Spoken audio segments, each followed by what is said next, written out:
এত সাহস কোথায় পেল মুস্তাফিজুর? বিসিবিকে বুড়ো আঙুল দেখিয়ে ধোনির ডাকে আবারও চেন্নাইয়ে।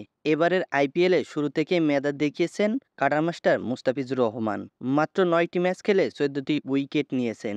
আইপিএলে নিজেকে ঝড় প্রমাণ করলেও আইপিএলের মাঝামাঝি দেশে ফিরতে হয় তাকে, কারণ আইপিএল এবং ফিজের মধ্যে বিসিবি বিশাল প্রাচীর তৈরি করেছে। তবে বিসিবিকে ধন্যবাদ জানানোর পর আবারও আইপিএলে খেলবেন কাটার মাস্টার বলে জানা গেছে। আইপিএল এখনও ২০ দিন বাকি রয়েছে, যেহেতু বাকি দলগুলি চূড়ান্ত চারে জড়ো হতে ব্যস্ত। এবার চেন্নাই সুপার কিংসকে মুস্তাফিজকে ছেড়ে দিয়ে দুর্দান্ত ছন্দে রয়েছে। চেন্নাই সুপার কিংসের কোচ স্টিফেন ইতিমধ্যেই স্পষ্ট করে জানিয়ে দিয়েছেন তারা মুস্তাফিজের সেবা কতটা মিস করবেন। এই ধরনের টুর্নামেন্টের অংশগ্রহণ উন্নতি দেশে ফেরার সময় তিনি আর্থিক ক্ষতির সম্মুখীনও হন। জিম্বাবুয়ে সিরিজে খেলার জন্য তাকে দেশে ফিরিয়ে আনা হয়েছিল।